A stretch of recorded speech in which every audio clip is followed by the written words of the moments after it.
All right. Well, after the interview with the president, we've got lots to talk to Dana Loesch, who joins us right now from Dallas, I believe. Dana, the president talked, our lead story was the big story, and that is Admiral Ronny Jackson has thrown in the towel. He will not go through the confirmation process to be the VA head after these 2 pages of unsubstantiated allegations came to light via the Senate Democrats. What's your reaction? Well, and good morning, and thank you all for having me this morning. Yeah, I mean, at what point did they know about this where it concerned Ronny Jackson? Apparently, it wasn't troubling or concerning enough for them to do anything about it when he was serving on staff for former President Barack Obama. But now suddenly a new president is in the White House, and they have to, I guess, make up for looking the other way all of this time. I mean, that really reflects poorly on the character of the previous administration, if only now they suddenly have an objection over this individual who served with the previous president. I mean, I think that's what the bigger question is. I mean, this administration showed that if there's a problem, I mean, they're going to handle it. But I mean, this also, you know, you mentioned unsubstantiated allegations. That's all that we've ever seen Democrats have, unsubstantiated allegations. And I'll remind everyone, we were all promised weeping and gnashing of teeth. We were promised that Trump and Putin were basically the same person. We were promised that we were all going to die from tax reform and net neutrality. Yet none of these things have happened. So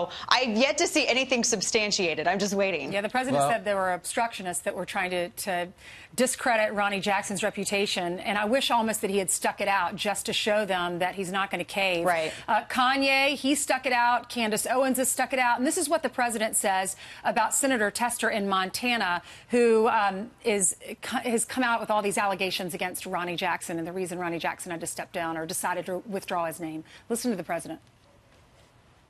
Doc Ronny, you know, we call him Doc Ronny, we call him Admiral Ronny. He's an admiral, highly respected, a real leader.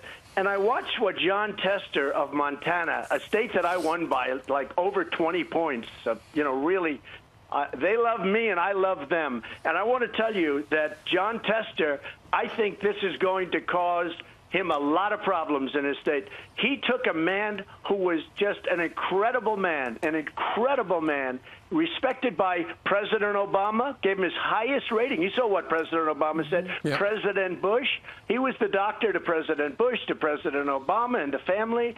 He's been my doctor, and he runs a fantastic operation. You know, they have many doctors, and they run a fantastic operation. And honestly, I said it to him. He didn't come to me. I said, you know, Doc, you run a great operation.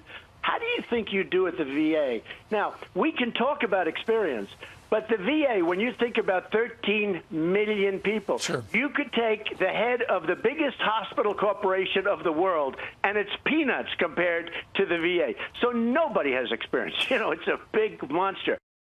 One thing he did say, Dana, was he does have a name in mind who the next person would be that he would nominate. Sounds like they're from politics, because that was the problem. You know, so many people said, well, you know, he hasn't been in politics. He hasn't run anything big. So Jackson's out and the new person is coming up. Yeah, we'll look forward to seeing who this new individual is. But honestly, I still maintain that former President Obama didn't have a problem with Ronny Jackson. So why should President Trump have a problem with Ronny Jackson? Maybe Democrats can explain that one to us. All right.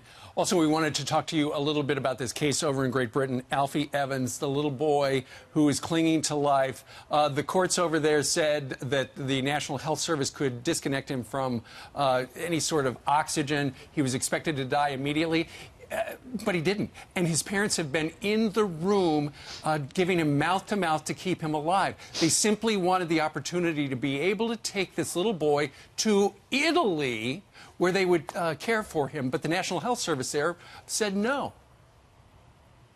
This story breaks my heart, and you see your kids and everybody else's kids, and so I see my boys in this little boy, and it's amazing that you have a tale of two Kates. You have the Duchess of Cambridge, who just the other day just welcomed a baby boy, and then you have this mom, Kate James, who has a toddler who is in Alder Hey Hospital, and they have very different stories. Can you imagine if this was the Duchess of Cambridge's son? I think the outcome would be very different. There's two things involved here. First off, people in Britain are not free. They're subjects. subjects. So, and when you are a subject, you lose all autonomy. These parents are not even, they want to have their son transferred to an Italian hospital, the Vatican Children's Hospital. It's already covered by private donations. It costs the NHS nothing but pride. This is all about ego for the socialist healthcare system in Britain. And it is absolutely monstrous that a country could murder a child as opposed to allowing their parents, no expense to NHS, to take this child somewhere else to receive treatment.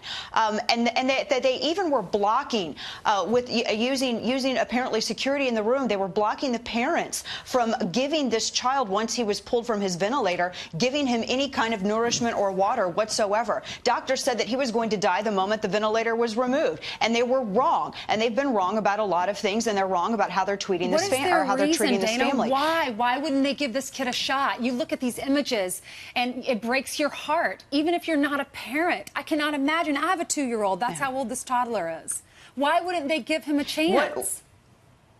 What's going on in Britain is what we had before the current administration took office. Because remember, President Trump rolled back a number of elements that, with regards to Obamacare, including that Independent Payment Advisory Board, that IPAB board, which is very similar to what Britain has, where you have a bunch of unelected bureaucrats who determine whether or not your life is worthy of treatment. We were so close, and I hope everyone realizes this. We were so close to having this here in the United States. But if right now, if Britain allows this child to go elsewhere, it's egg on their face, and then they're going to have to explain to other parents and other family members why they can't do the same with their children and their loved ones. This is monstrous. This country is committing murder. I hope the Pope gets involved. I hope the Queen says something to the petition, because if they kill this child, the sun has set on the Empire of Britain completely. Dana Loesch, we look forward to hearing more from you on the radio.